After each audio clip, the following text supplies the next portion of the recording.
Bonjour tout le monde, bienvenue sur Villebrequin, c'est la fin du confinement, on peut enfin sortir après 30 ans de confinement finalement. Bonjour Pierre, quand même de loin hein, parce que j'ai encore un peu peur. Le virus n'est pas éradiqué non plus. Et ben en tout cas on avait de quoi vous sortir des vidéos pendant toute la durée du confinement, donc ça c'est super, ça veut dire qu'on est professionnel et qu'on a pris de l'avance. Le petit maintenant problème c'est que ne pas tourner pendant 2 mois implique de ne plus avoir de vidéos une fois que t'as plus de stock quoi. Bah c'était clair. Il y a un mec là, c'est qui là? C'est vrai, tu patientes. C'est le propriétaire, voilà, Anthony de Benzine.fr.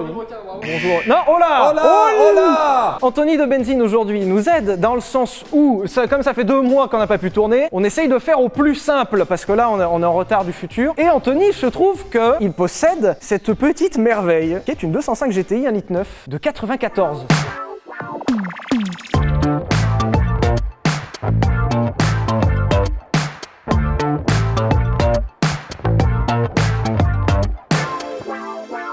On a donc pris un maximum de retard, donc j'annonce au passage, et Pierre sera d'accord avec moi, que les essais vont prendre aussi un maximum de retard. On voulait revenir en mai pour vous faire des essais, donc déjà, on n'a pas le temps, parce que là, on a tellement de vidéos à rattraper. Deuxièmement, tu vas déménager, donc ça va nous prendre un maximum de retard aussi. Donc on a plein de trucs prévus, il n'y a rien qui sort, 205 GTI, voilà. Le gros intérêt de ce véhicule déjà, c'était pratique parce que c'est quelqu'un qu'on connaît et qui est pas très loin de la maison. Et deuxièmement aussi, c'est un exemplaire parfaitement d'origine et super bien préservé. Bravo Pierre! Oh putain, t'as dit parfaitement d'origine. Qu'est-ce qu'il y a? Il y a une modif. Alors il faut que je trouve la modif. D'accord. Alors c'est pas d'origine. Oh là là là là là là, le coup dur. C'est un capot de 205 automatique. Tu sais que tout à l'heure je me suis dit putain c'est bizarre le capot bombé, j'avais jamais remarqué sur le 205 GTI. Le mec garde le catalyseur et le silencieux d'origine, mais met un capot de 205 automatique. Pour résumer l'histoire de la 205 et de la 205 GTI, l'idée c'est que dans les années 70, Peugeot fait toute une grosse série de mauvais choix qui vont l'amener vraiment à ça de la faillite. Tu vois, il y a eu le rachat de Citroën, il y a eu le rachat de Chrysler Europe. En gros l'idée c'était de faire une incroyable stratégie pour gagner plein d'argent, rien n'a rapporté d'argent. Donc c'était la ultra merde, des produits vieillissants. Et vraiment Peugeot à la fin des années 70 et début 80, c'est la merde et ils sont vraiment pas loin de couler. Aujourd'hui on s'en rend pas compte, mais oui, Peugeot a failli couler. Heureusement dans les cartons, ils avaient ceci, la Peugeot 205 qui sort en 83 et qui est très sincèrement une auto qui a eu un succès énorme parce qu'elle était vraiment bien née. C'est une excellente auto que je vous conseillerais si c'était pas devenu si rare, parce qu'on parle quand même d'autos qui ont maintenant 40 ans pour les premières séries. Et qui valent quand même cher finalement. On en parlera après, ouais, c'est... Les prix ont un peu... Heureusement, avec la 205, Peugeot est sorti d'une situation ultra compliquée dans laquelle ils étaient. Vraiment, ils ont tout réussi avec la 205. La voiture est bien, la stratégie de communication était bien, tout était bien, le look était bien. En 84, donc juste 1 an après la sortie de la 205, sort la version GTI. D'abord en 1,6 litre 105 chevaux, donc qui était une auto quand même très convaincante avec un petit moteur rageur, vraiment dans l'esprit GTI, et qui venait se poser en concurrente directe de la Golf 2 GTI, qui est ultra connue, mais justement le truc c'est que la Golf 1 GTI avait posé ses couilles sur le marché de la GTI très fortement, si tu veux. Dans les années 70, quand sort la Golf 1 GTI, pour avoir des performances, il fallait sortir du gros gamos quand même. T'avais plus de 100 chevaux dans une Golf qui faisait 900 kg, il fallait sortir du lourd pour suivre ça. Peugeot prend directement 100 quilles derrière avec la 1,6 litre et surtout avec la 1,9 litre qui sortira 130 chevaux là-dedans. C'est pas mal. Et bah c'est pas mal, et puis surtout, je l'avais déjà dit dans des précédents épisodes, Peugeot est arrivé à battre la référence du secteur qui était la Golf 2 GTI. Si tu voulais une GTI réussie dans le monde, 205 GTI. Et ça c'est beau putain. Bah ouais. Cocorico, nom de Dieu de merde. Bah vive la République et vive la France, bordel.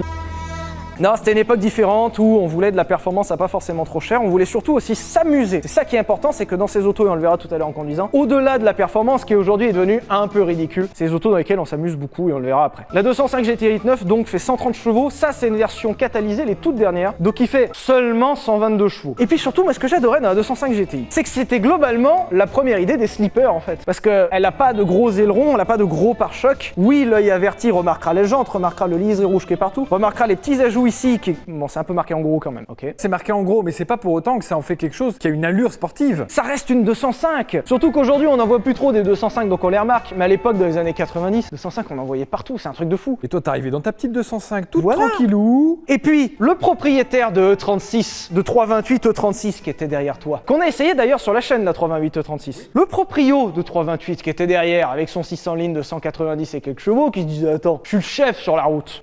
T'arrives avec ça, déjà, il te voyait dans le rétro. Il disait, bizarre cette 205 quand même qui se rapproche fortement de mon rétro. C'est quand même un peu chelou. En attendant au premier virage... petite savonnette qui tient le parquet. Oh là oui. Alors il y en a eu des culs rabattus avec des 205 GTI 1,9 litre. Et justement, on le verra tout à l'heure, il y en a eu des culs rabattus dans les deux sens. C'est-à-dire qu'autant tu pouvais niquer des gens, mais tu peux aussi te niquer toi-même. C'est ça qui était drôle. C'était une époque révolue, Pierre, merde. Où est la capoterie? On va aller voir ce qu'il y a sous le capot quand même, parce qu'on parle de ça depuis le début. Sous le capot, pas d'origine. Bah super. Voilà, capot de merde. Voilà, formidable. Bravo Anthony, j'espère que t'es fier de ta merguez. Hein. Donc le 1,9 litre qui est ici en version 8 soupapes. Alors c'est un moteur qui fait 130 chevaux et 122 chevaux catalysés, qui est la version 8 soupapes du 1,9 litre PSA qu'on retrouve un peu partout, mais surtout qu'on retrouve en version 16 soupapes, mais pas là-dedans. En fait, il y a une version plus puissante qui est sortie sur la 309 GTI 16, qui est quand même drôle au final avec du recul, parce que la 309 c'était la cousine un peu mal aimée de la 205 qu'on se moquait, et puis en fait, bah, c'est celle qui aura 160 chevaux et qui enculera encore plus tout le monde. Oh pardon, j'ai dit des gros mots. Oh là là. Il y a plein de gens qui ont dit faut arrêter de dire des gros mots. Faut arrêter de rôter. Faut arrêter de dire des gros mots, faut arrêter de rôter, faut arrêter de péter. Moi je dis c'est quand même une belle salade composée. Ça a toujours été le bordel chez PSA. Ils savent pas faire ça, c'est vrai Si. que... C'est un bordel organisé, monsieur Chabrier. Comme chez toi quoi. Exactement. D'accord. Mais chez PSA, c'est tout le temps comme ça, hein. C'est tout le temps le bordel, mais c'est d'origine comme ça. Hein. Demande à François avec sa C6 Ah oui, non, HDI, non, mais avec oui, des oui, câbles c'est de le partout. problème, Là. ouais. Voilà, donc ironiquement, c'est une auto qui n'aura connu que 130 chevaux, mais c'est déjà suffisant quand on voit le poids. Et surtout, c'est une auto qui a déjà bien fonctionné commercialement parlant, mais qui a ultra bien fonctionné grâce à une stratégie de com qui était géniale, avec en fait des participations en course formidables, puisque la 205 s'est imposée 2 fois, je crois, en groupe B. Qui casse des culs quand même. Bah ça cassait des culs. Hein. Je vous l'expliquerai le groupe B un jour dans un Vultec. Ça tombe bien qu'on ait fait ce nouveau format le Vultec, parce que le groupe B était quand même une aventure incroyable et qui aura donné naissance à la 205 Turbo 16, donc c'est-à-dire une 205 comme celle-ci, mais en fait avec un moteur à l'arrière. C'est-à-dire que sur la 205 Turbo 16, pour s'engager en groupe B et le gagner, ils avaient fait une 205 avec un moteur sur la banquette arrière. Puis de la turbine. Turbinade d'enfoiré. Donc ils ont gagné en groupe B, ils ont gagné au Paris-Dakar, ils ont participé au Pikes Peak, finalement ils gagneront en 405, mais c'était le même châssis. Mais quand même,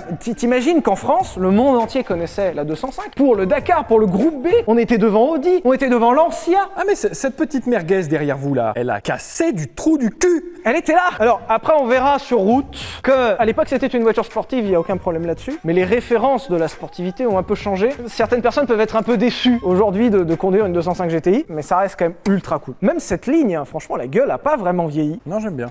5 millions d'exemplaires vendus je crois pour la 205 tout confondu. Plus de 300 000 exemplaires de 205 GTI, t'imagines que pour une sportive en vendre 300 000? C'est pas mal. J'ai passé ma conduite accompagnée sur une 405. Le saviez-vous? Est-ce qu'on s'en branlerait pas? On s'en branle totalement. Est-ce qu'on parlerait pas de cet intérieur qui pour le coup est peut-être un petit poil moins fantastique que l'extérieur?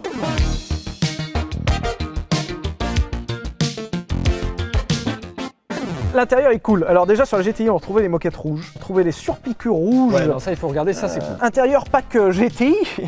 Avec du rouge, avec de la Yes. surpiqûre rouge familiale, les belles moquettes, les tapis 205 GTI. Alors on retrouve surtout des magnifiques sièges. Donc la 205 était quand même un modèle d'entrée de gamme, c'est un modèle d'accès aux sportifs. C'était sportif mais pas trop cher. L'idée c'était de s'amuser avec des voitures sportives pas chères. Et quand même on avait des sièges qui étaient très jolis. Alors d'une qualité relative finalement. Ça a peut-être pas si bien vieilli. Ouais. Alors déjà à l'époque c'était de la merde parce que c'est du Sky pourrave. Vous voyez ça ou pas? Parce que ça c'est pas Ouais. normal. Hein. Regardez l'autre, il est normal. Hein. Là, il est bien lui. on a la confirmation que ce n'est pas normal. Il y a un peu des trous, c'est un peu patiné. C'est un peu le problème des GTI et des 205 en général, c'est que le tableau de bord est assez moderne, c'était bien agencé, c'est joli. Tout est pratique à utiliser. Seul problème qui est commun à toutes les 205, c'est que globalement la qualité d'exécution. Ouais. Hein? Alors, Comment dire? Pierre, Comment dire? tu taquines, Pierre. Attendez. Oh là. Non, arrête, merde, tu l'as Voilà. cassé. Non, c'est comme ça. Appuie là, Oui. tac, et c'est censé s'ouvrir. Oui, bon. Et à l'intérieur, ok. tu es censé avoir les petits porte-pièces là. Et de ce que j'ai entendu, quand Tony Ah, m'a tu dit. l'as pété. Mais non, c'était comme ça. Et justement, c'est cette pièce qu'Anthony a enlevée. Puis c'est une pièce faite en plastique de façon absolument dégueulasse. Et qu'a priori, d'après Anthony, il serait extrêmement rare de retrouver cette pièce. D'où le fait qu'elle soit présente finalement. Allez, on a eu un gros débat avec Anthony parce qu'il n'y a pas le tout ouvrant. Il y avait quand même des options tout ouvrant. Il y avait des options sièges chauffants sur certaines versions dans certains pays. Et d'ailleurs, a priori, dans celle que nous on avait, la 205, enfin pas GTI du coup, mais la 205 qu'on avait, Alors ouais. et que bah on savait pas. Alors on savait pas, mais on avait dans la... C'est une histoire, c'est encore, personne s'en souviendra parce que personne l'a vu. On avait récupéré une 205 à Grenoble. C'était très gentil d'ailleurs de la part de nos abonnés de nous l'avoir donné. Le problème c'est qu'elle a explosé sur l'autoroute. Du coup, il y a une méga araignée. Est-ce que tu peux la virer? Ah, nom de Dieu. Où ça? Où ça? Putain, j'aime pas les araignées. Anthony, fais le tour de la voiture pour venir l'enlever. Casse-toi! Casse-toi! Non! Non! Ah non! Enculé! Ah! Ah! Ah! Ah! Ça va casser une 205 GTI tout Ouais, à l'heure. me faire ça avant que j'essaye ta voiture est une erreur stratégique, monsieur Halo. On disait quoi, du coup, bordel? Bah, que c'était de la merde, voilà. Que Mais tout voilà, était que c'est pété. foiré. Que c'était une full option, mais qu'en fait, est-ce que toit ouvrant, pas toit ouvrant, ça fait full option? Il n'y a pas le GPS, il n'y a pas l'Apple CarPlay, et ça vient de nous dire que c'est des voitures full Voilà, option. super. Voilà, super. Regardez ces beaux tapis, regardez cette moumoute là. Ça j'adore, vraiment, ça, cette époque me plaît pour les moumoutes. Ah oui, ils ont essayé de faire un petit effet Bentley moumoute, sauf que bah, c'était pas très Voilà, les réussi. places arrière finalement, bon bah c'est normal, ça c'est assez classique, hein, somme toute. Elles existent. Elles sont là. Pas mal. Elle a la clim, celle-ci. C'était une option assez rare dans le sens où la clim alourdissait la voiture. Ça rajoute une 50aine de kilos. Et donc beaucoup de gens ne la prenaient pas, déjà parce que ça faisait moins cher. Et puis surtout parce que ça alourdissait la voiture, donc ça enlevait un peu de performance. Donc beaucoup de gens au final ne l'ont pas pris la clim. Surtout qu'en plus c'était moins répandu qu'à notre époque. Donc les gens avaient plus l'habitude de vivre sans clim. Enfin voilà. Et surtout, Anthony, tu te la ramènes avec une voiture d'origine, mais t'as même pas changé le silencieux. Pourquoi j'ouvre le coffre? Y a rien à dire dans le coffre. Allez. Voilà, l'essuie-glace arrière est en option. Eh oui, full ops. C'était il y a 30 ans les gars, à un moment... Ah, ça ne coopère pas. Allez, non, des bonnes autos chez Benz. Je vais faire aucun. Non, il n'y a pas de commentaire, le commentaire ne sera pas fait. Alors, tu veux faire le malin, Anthony? On va voir le bruit que fait ta chiotte. C'est d'origine, faut lui pardonner. Alors, effectivement, au moins, tu es conforme à l'origine, ce que je trouve respectable. Bah, d'origine, c'était de la merde. Ouais, c'est vraiment de la merde, hein. C'est la 205 1 litre train de ta grand-mère. C'est de la merde, hein, c'est confirmé. Donc voilà, on va aller faire un petit tour. Allez, ça part en prod, hein. Cassette audio pour votre voyage. Ah, ça c'est beau. Ah, Remix Imagination, j'adore. Allez, on va la casser, hein. Oh putain, les sensations. Ça faisait très longtemps que j'avais pas conduit une auto un peu datée. En fait, c'est ultra compliqué à vous décrire ce qu'on peut ressentir dans ce genre de bagnole. Dans le sens où Ah bah déjà, on ressent la route. C'est-à-dire que là, Ouais. déjà, on est sur la route. Mon cul trotte sur le bitume actuellement. tous les graviers, tout est ressenti. Ah, ouf. Alors, les suspensions sont un peu fermes. Mais bon, faut bien ça pour que ça... Oh, On en parle de ça. il y a deux façons de voir en fait la 205 GTI et plus largement les voitures de ces époques-là. Soit tu le vois avec l'œil du passionné, surtout du connaisseur, ou alors du mec justement qui a eu en fait de l'ancien possesseur, dans le sens où aujourd'hui ces voitures valent des fortunes. En vrai, pour une aussi propre que celle-ci, aussi peu kilométrée entre guillemets parce qu'elle a 180 000 bornes, il faut compter facilement 10 000 balles. C'est ultra cher pour ce que c'est. Ah, c'est Branletland, hein. Ouais, c'est branlettement. Les prix ont explosé parce que c'est des bagnoles dont personne n'avait rien à foutre. C'est des bagnoles qui ont souvent tapé. Beaucoup d'exemplaires sont partis à la casse et aujourd'hui c'est devenu très rare. Et surtout, cet esprit GTI. Il n'y a plus vraiment de Peugeot GTI réussi après la 205. Pendant 30 ans, après il y a eu quoi? La 308 GTI et encore, il paraît qu'elle est un peu aseptisée. Il y a la 208 by BPS. Il n'y a plus de sportive réussie chez Peugeot après. Et surtout, ces autos où on te vendait ça neuf sans airbag. On t'a mis une clim, mais pas d'airbag. C'est du génie. C'est fantastique d'avoir des autos comme ça où il n'y a rien. Où genre, t'as pas de bip.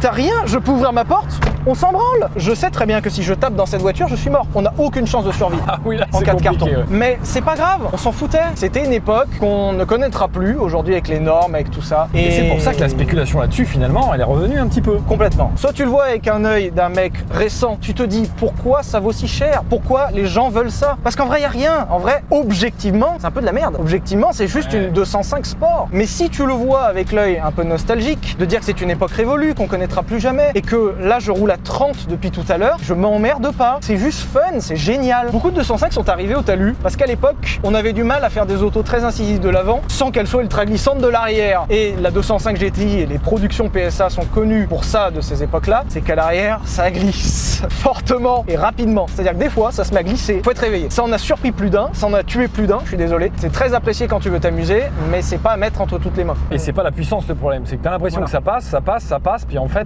Ça va glisser. ça surprend. Et ça surprend très très fort, ouais. Ah, d'origine, le bruit est dégueulasse. Ouais, hein.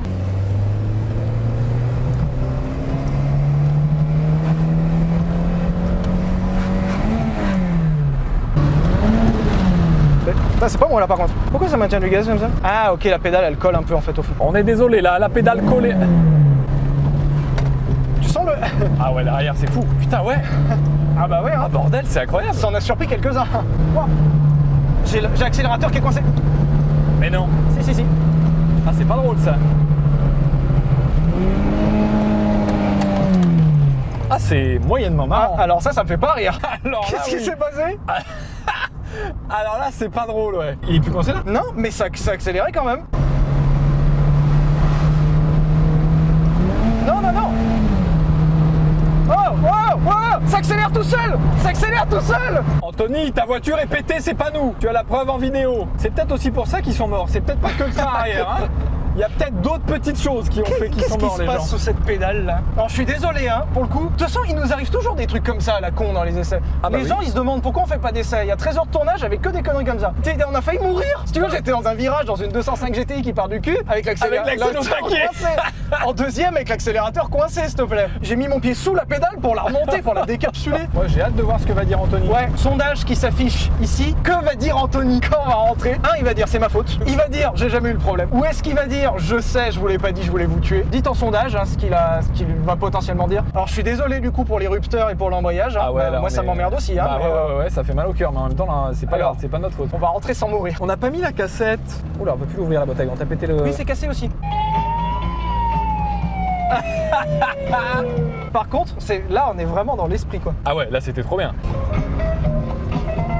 Il manque tes lunettes. Tenez, par contre, vous allez rien voir, c'est à vue. Hein. Ah ouais, je vois rien. Oh, je m'en branle, de toute façon, j'ai un accélérateur en vrac. Voilà. Bienvenue dans les années 80, bienvenue dans Villebrequin. Mais c'est trop bien, putain. Ça, c'est trop bien. Ça coûte 10 000 balles de faire ça, mais c'est trop bien. J'aime bien cette musique. J'aime bien aussi, j'aime bien aussi. Je vais la chasamer, tiens. Ah bah t'inquiète, les droits d'auteur YouTube vont nous le lire. Oh bah. Et moi je vais dire un truc, c'est que du coup, quand tu reviens de balade avec ta bagnole, bon bah t'as rien à raconter. Là, quand tu reviens de balade en 205 GTI, tu dis j'ai les plastiques qui se sont barrés, j'ai pété la boîte à gants, j'ai l'accélérateur qui est resté bloqué, j'ai failli crever. Tu vois, il y a des trucs à raconter, ça vit. Il y a un vrai truc à dire. Tu T'es fait une équerre au milieu de l'autoroute que ça.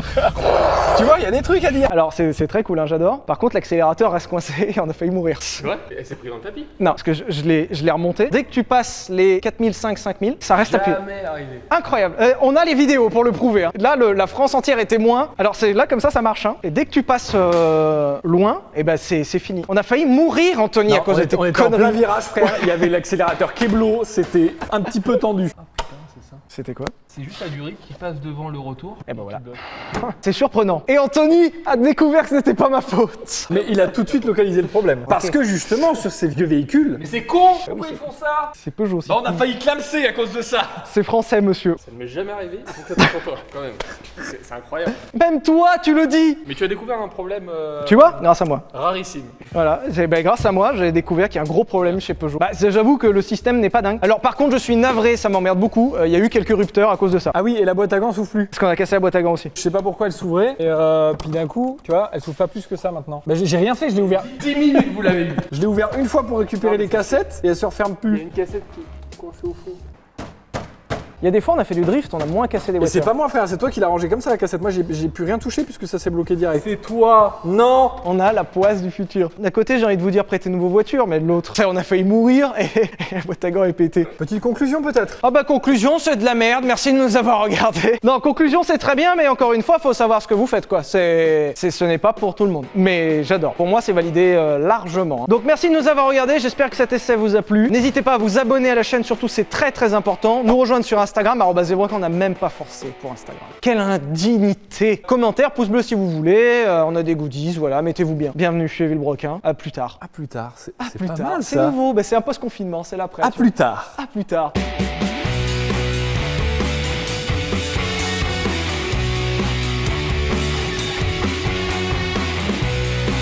Moi je dis juste un truc, ils ont mis du grip volant ici. Au cas où tu le tiendrais comme ça, ils ont mis du grip volant. Puis là, là. voilà, au cas où tu le tiens là, ils ont mis le grip. Virage à gauche, c'est comme ça, et virage à droite, c'est une manette de 64 en fait. C'est ça, C'est exactement.